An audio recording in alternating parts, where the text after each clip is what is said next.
باللہ من الشیطان الرجیم بسم اللہ الرحمن الرحیم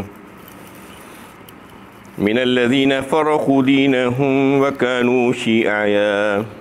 کل حزب بما لدیہم فرحون۔ ان لوگوں میں سے نہ ہو جاؤ تم جنہوں نے اپنا دین الگ کر لیا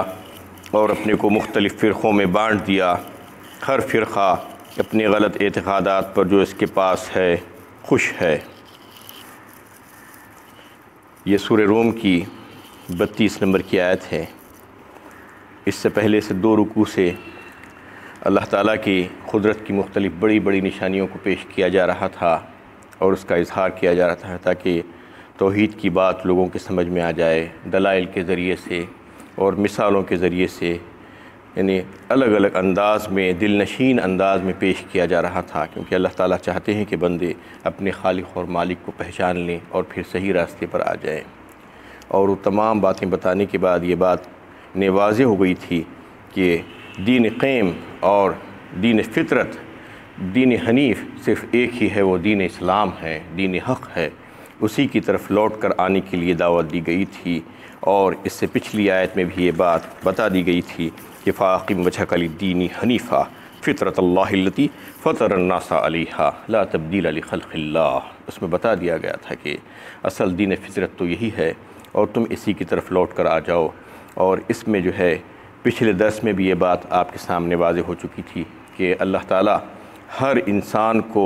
دین فطرت پر پیدا کرتا ہے۔ حدیث سے بھی بات ثابت ہے کہ کل یولد علی الفطرہ کل مولود یولد علی الفطرہ، اللہ کے نبی صلی اللہ علیہ وسلم نے فرمایا، صحیح حدیث ہے، یعنی ہر بچہ اپنی فطرت پر پیدا ہوتا ہے۔ اور فطرت کا مطلب یہ ہے کہ جو چیز فطرت میں موجود ہے، اسلام، اسی پر پیدا ہوتا ہے۔ اور پھر سورہ اعراف پارہ 9 میں بھی اس کا تذکرہ عہد الست کے حوالے سے جو ہے آپ کے سامنے بات آئی تھی کہ اللہ تعالیٰ انہیں بندوں سے عالم ارواحی میں جو ہے عہد لے لیے تھے، اور ان سے یہ بات جو ہے اقرار لے لیا گیا تھا کہ تمہارا رب کون ہے، الست بربکم کہہ کر جب انہوں نے سب کے سب یہی جواب دیے تھے کہ آپ ہی ہیں، قالوا بلا، بنے رب کو جو ہے انہوں نے تسلیم کر لیا تھا۔ تو اس طریقے سے یہ بات بالکل طے ہے کہ ساری انسانیت جو بھی پیدا ہوتی ہے وہ پہلے مسلمان ہی رہتی ہے۔ اللہ تعالیٰ اس کو مسلمان بنا کر پیدا کرتے ہیں، اور اس سے اقرار پہلے ہی لے لیا گیا تھا۔ اب اگر کوئی دنیا میں آنے کے بعد دین حق اور دین فطرت، دین اسلام پر قائم رہتا ہے تو پھر وہ درست کام کر رہا ہے، اور اگر وہ اس سے پھر رہا ہے تو اس کا مطلب یہ ہے کہ وہ جو ہے فطرت سے بغاوت کر رہا ہے، یعنی تمام چیزوں سے جو اس نے اقرار کیا تھا اور جس طریقے سے اللہ تعالیٰ نے اس کی فطرت بنائی تھی، وہ فطرت کے خلاف چل رہا ہے۔ تو آج جو نعرے لگا رہے ہیں کہ گھر واپسی، گھر واپسی، تو گھر واپسی اصل میں یہ ہے گھر واپسی، یہ جو ہے ثابت ہے، اور دین قیم ہے، یہ بالکل سیدھا دین ہے اور دین فطرت ہے۔ آپ دیکھیے کہ ہر معاملے میں فطرت سے میل کھاتا ہوا دین ہے دین اسلام۔ اس کے علاوہ دنیا میں کوئی دوسرے جو ہے ادیان ہو ہی نہیں سکتے، کیونکہ ہر چیز میں آپ دیکھ لیجئے، نہ صرف عبادات میں، معاملات میں، معاشرت میں، اخلاق میں، کردار میں، لوگوں کے ساتھ ہمدردی کرنے کے معاملے میں، یعنی جو بھی معاملہ ہے اس میں آپ دیکھیے کہ یہ فطرت سے میل کھاتا ہوا ہے۔ کہیں پر بھی جو ہے دوسرے مذاہب میں ایسی چیزیں آپ کو نہیں مل سکتی۔ دوسرے مذہبوں میں جو ہے افراط و تفریط ملے گا، اللاجیکل باتیں ملے گی، من مانی باتیں ملیں گی، لیکن یہاں پر من مانی بات آپ کو کبھی بھی نہیں ملے گی۔ آپ کی فطرت سے ٹکراتی ہوئی کوئی چیز اسلام میں آپ نہیں لا سکتے، نہیں بتا سکتے آپ۔ یہی دین فطرت ہے، اس لیے اللہ تعالیٰ نے یہ بات ثابت کر دی اور ہم سب کے لیے اس کو جو ہے پسند فرمایا، ان الدین عند اللہ الاسلام کہہ کر، کہ اللہ تعالیٰ کو یہ دین پسند ہے، اور اس وجہ سے اس نے جو ہے ہر انسان کو پیدائش سے پہلے ہی جو ہے اس پر قائم فرما دیا تھا اور مسلمان بنا دیا تھا اور مسلمان بنا کر پیدا کیا تھا۔ لیکن یہ ماحول کی خرابی ہے اور لوگوں کی خرابی ہے کہ وہ اس کو خراب کرتے ہیں، دین اسلام سے دور کرتے ہیں، اس کی تعلیمات کو جو ہے مسخ کر کے پیش کرتے ہیں، لوگوں کے سامنے غلط سلط عقائد پیش کر کے اس کو جو ہے برا بنا دیتے ہیں انسان کو۔ ورنہ اگر انسان کے بچے کو اگر پیدا ہونے کے بعد ایک جنگل میں لے جا کر جو ہے سارے انسانوں سے دور رکھ دیا جائے تو وہ مسلمان ہی بنے گا، اس کے علاوہ اور کچھ نہیں بن سکتا۔ لیکن یہ دوسرے ہے کہ اللہ کے نبی صلی اللہ علیہ وسلم نے فرما دیا کہ اس کے ماں باپ ہیں، جو یہودی ہوتے ہیں تو یہودی بناتے ہیں، جو نصرانی ہوتے ہیں تو نصرانی بناتے ہیں، دیگر مذاہب سے اگر ان کا تعلق ہے تو وہ مذاہب کی طرف وہ بچوں کو لے کر چلے جاتے ہیں، ورنہ اللہ تعالیٰ نے تو فطرت میں یہ بات رکھ دی تھی۔ تو اصل دین جو ہے اگر دیکھا جائے جو انسانیت کی بھلائی کے لیے اور خیر کے لیے ہے تو یہی دین ہے، اس سے ساری انسانیت کی فلاح ہے، دنیا میں بھی اور آخرت میں بھی، اور آخرت والی زندگی کے لیے بھی جو ہے اس کے لیے کامیابی ہی ہو سکتی ہے اگر اس میں جو بھی واپس آتا ہے یہ گھر واپسی اصل ہے، یہ گھر میں آنے کا ہے اصل میں، اور یہی راستہ ہے یعنی فلاح پانے کا، صراط مستقیم کی طرف جانے کا، جنت کی طرف جانے کا راستہ۔ اگر کوئی چاہتا ہے کہ آگ سے بچ جائے اور اللہ کی رضا اس کو حاصل ہو جائے تو پھر اس کو دین اسلام میں آنا ہوگا، پورے کے پورا جو ہے یا ایھا الذین آمنوا ادخلوا فی السلم کافہ کہا اللہ تعالیٰ نے، پورے کا پورا آ جانا، تھوڑا تھوڑا نہیں، جو پسند آیا وہ لے لیا، جو تجھے تکلیف پہنچی جس سے نفس کو جو ہے اس کو چھوڑ دیا، ایسا نہیں۔ جہاں جہاں پر جو حکم دیا گیا ہے وہ حکموں کو جو ہے انہیں حاصل کر لینا اور اس پر عمل کرنے کی کوشش کرنا اور اللہ کے نبی صلی اللہ علیہ وسلم کے طریقوں کو اپنا لینا اپنی زندگی میں، تو پھر یہی کامیابی ہے۔ تو اس آیت میں یہ بات جو ہے بات واضح کر دی گئی کہ جو ہے اتنی باتیں بتا دی گئی اور اتنے احکامات دے دیے گئے، اس کے باوجود بھی لوگ اس میں جو ہے متفرق ہو گئے ہیں۔ من الذین فرقوا دینہم وکانوا شیعا، یعنی اس کو بانٹ لیا ہے، اس کو جو ہے تبدیل کر دیا ہے اپنی مرضی سے، اور اس کو جو ہے جو آسمانی کتابیں جو بھیجی گئی تھی وہ آسمانی کتابوں میں تحریفات کر دیے، یعنی سارے احکامات بدل کر رکھ دیے اللہ تعالیٰ کے، اور پھر گروہ ہو گئے اور اپنے اپنے الگ الگ مذاہب بنا لیے، اپنی اپنی دیواریں اٹھا لی، کوئی کچھ بن گیا اور کوئی کچھ بن گیا، اور ہر ایک اپنے پاس جو ہے اس پر خوش ہے، اور ہر ایک یہ سمجھتا ہے کہ میں حق پر ہوں۔ کل حزب بما لدیہم فریحون کہا اس میں اللہ تعالیٰ نے، یعنی ہر فرقہ اور ہر مذہب والا یہ سمجھتا ہے کہ میں حق پر ہوں، اور اس کے پاس جو طور طریقے جو اس نے اپنا لیے ہیں، جو رسومات جو اپنا لیے ہیں، اس کو دلائل کے طور پر پیش کرنے کی کوشش کرتا ہے، جبکہ وہ دلیل نہیں بن سکتا۔ جو غلط سلط اور جھوٹے تصورات جو ہیں وہ دلیل کیسے بن سکتے ہیں؟ اور ہر ایک اپنے نظام میں جو ہے یہ سمجھ رہا ہے کہ میں جو ہے اچھا ہوں اور میں درست ہوں اور دوسرے سب باطل پر ہیں۔ اور انہیں بدقسمتی کی بات تو یہ ہے کہ انہیں امت مسلمہ بھی جو ہے ایسے ہی چیزوں میں پڑ گئی ہے، اور ان میں بھی جو ہے جدا ہو گئے ہیں، فرقے بن گئے ہیں۔ اللہ کے نبی صلی اللہ علیہ وسلم نے ایک حدیث میں بتا دیا تھا کہ 73 فرقے ہو جائیں گے تم میں، ایک وقت آئے گا اور اس میں سے 72 فرقے جہنمی ہوں گے، صرف ایک فرقہ ہوگا جو جنت میں جانے والا ہوگا۔ اس کے تعلق سے آپ بالکل واضح نشاندہی فرما دی تھی کہ وہ فرقہ کون سا ہوگا، جو اہل جنت ہوگا وہ ہوں گے جو میرے اور میرے صحابہ کے راستے پر چلنے والے ہوں گے۔ یہ بالکل واضح بات ہے، اور اس کے لیے زیادہ مشکل نہیں ہے۔ نبی صلی اللہ علیہ وسلم کی سنت اور طریقہ محفوظ ہے، صحابہ کرام کی زندگیوں کے طریقے محفوظ ہیں۔ اگر ہم چاہتے ہیں کہ واقعی میں ہم صحیح راستے پر چلے جائیں اور جنت والے راستے پر چلے جائیں جن کو اللہ تعالیٰ پسند فرماتے ہیں، تو پھر ہم کو وہی راستہ اپنانا ہوگا جس کی نشاندہی اللہ کے نبی صلی اللہ علیہ وسلم نے فرما دی تھی۔ اس کے علاوہ دوسرے سارے راستے شیطان کی طرف جانے والے راستے ہیں، غلط راستے ہیں۔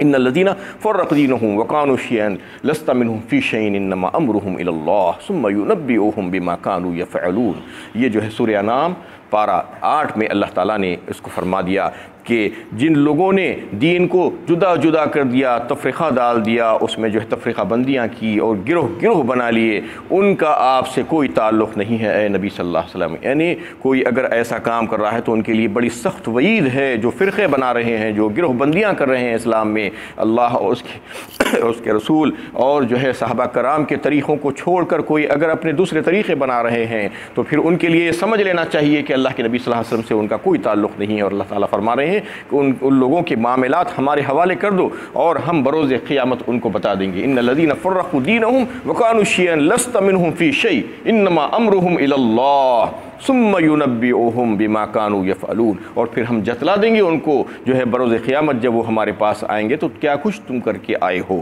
تو اس طریقے سے اس کے تعلق سے بالکل واضح فرما دیا گیا کہ دین قیم جو ہے، دین حق جو ہے وہ ایک ہی ہے، دین اسلام ہے جو اللہ تعالیٰ کا پسندیدہ دین ہے، جو دین فطرت بھی ہے اور دین حنیف بھی ہے، یکسو ہو کر تم اسی کی طرف راغب ہو جاؤ اور کوئی دوسرا طریقہ مت اپناؤ، کیونکہ تم کو دلائل کے ذریعے سے اور قدرت کی نشانیوں کے ذریعے سے، مثالوں کے ذریعے سے سب بات تمہارے اوپر واضح کر دی گئی، اس کے بعد بھی اگر تم نہیں سمجھو گے تو یہ تمہارا اپنا معاملہ ہے۔ وَإِذَا مَسَّ النَّاسَ ضُرٌّ دَعَوْا رَبَّهُمْ مُنِيبِينَ إِلَيْهِ ثُمَّ إِذَا أَذَاقَهُم مِّنْهُ رَحْمَةً إِذَا فَرِيقٌ مِّنْهُم بِرَبِّهِمْ يُشْرِكُونَ۔ اور جب لوگوں کو کوئی تکلیف پہنچتی ہے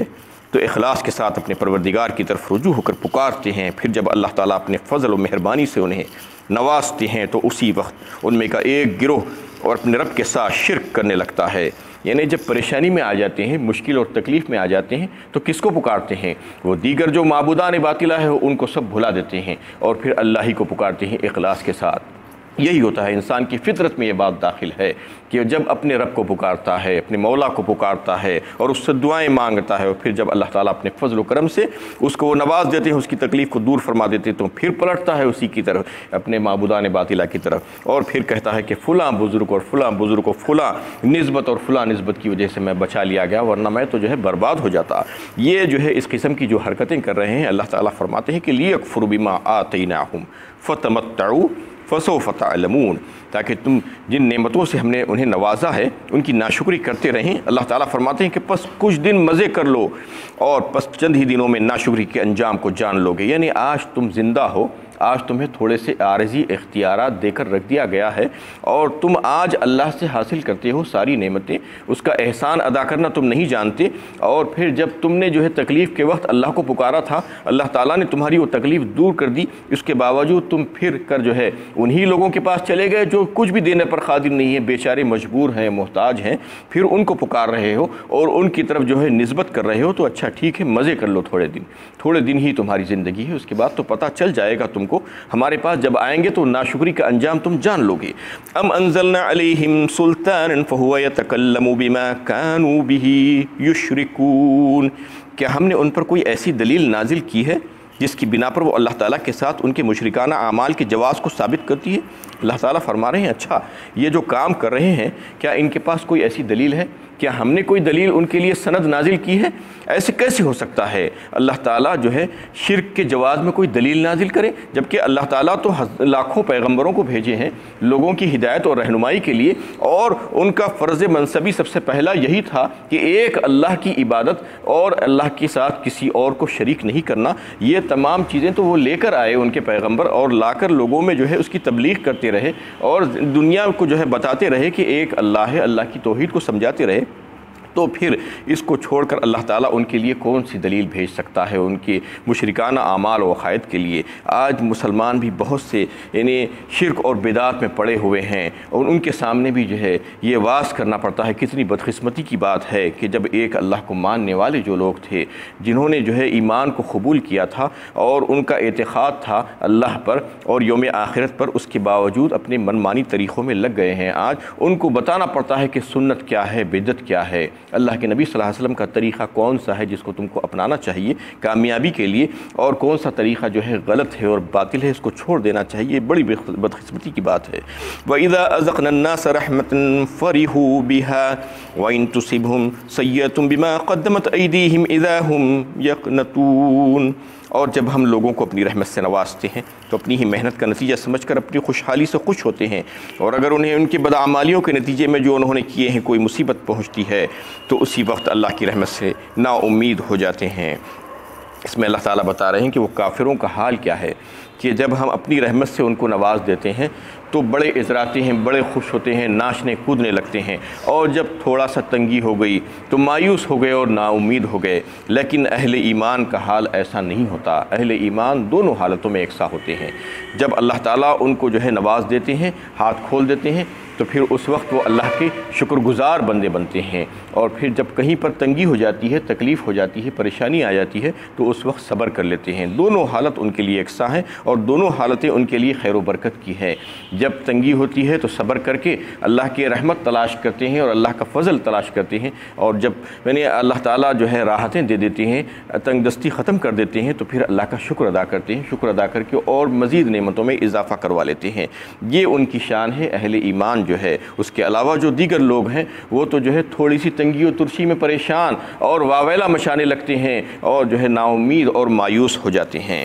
اولم یروا ان اللہ یبسط الرزق لمن یشاء ویقدر ان فی ذلک لآیات لقوم یؤمنون، کیا یہ لوگ غور نہیں کرتے کہ کہ اللہ تعالیٰ ہی ہے جس کے لیے چاہتے ہیں رزق میں کشادگی عطا کرتے ہیں، اور جس کو چاہتے ہیں اپنی حکمت کی بنا پر رزق میں کمی کرتے ہیں۔ بے شک رزق کے اس نظام میں اس قوم کے لیے جو ایمان لاتی ہے اللہ تعالیٰ کی کامل القدرت ہونے کی کئی نشانیاں موجود ہیں۔ اس میں اللہ تعالیٰ نے رزق کی تقسیم کے بارے میں بات بتائی ہے۔ اس قسم کی آیتیں قرآن میں 20 آپ کو ملیں گی کہ اللہ تعالیٰ یہ بالکل واضح فرما دیتے ہیں کہ اللہ تعالیٰ ہی ہیں جو اپنی حکمت اور مشیت کے مطابق جو ہے لوگوں میں رزق تقسیم کرتے ہیں، کسی کو کم دیتے ہیں اور کسی کو زیادہ دیتے ہیں۔ بسا اوقات دیکھنے میں آتا ہے کہ بالکل یعنی برابر عقل و شعور رکھنے والے، تعلیم رکھنے والے، اور جو ہے یعنی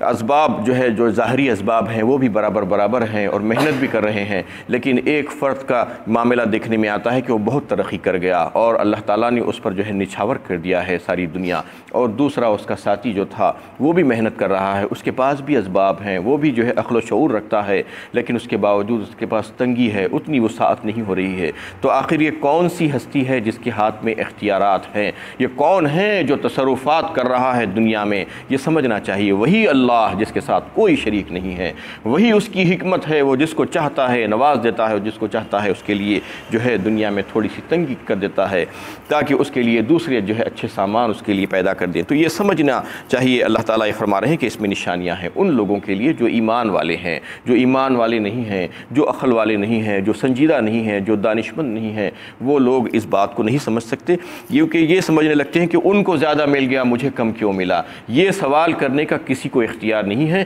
یہ سارے اختیارات اللہ تعالیٰ ہی کے پاس ہیں، وہ سارے تصرفات اللہ تعالیٰ ہی کرتے ہیں، وہ جس کو چاہتے ہیں دیتے ہیں، جس کے لیے چاہتے ہیں ہاتھ کو تنگ کر دیتے ہیں۔ اس لیے اس میں نشانیاں ہیں ان لوگوں کے لیے جو غور و فکر سے کام لیتے ہیں۔ وآخر دعوانا الحمد للہ رب العالمین۔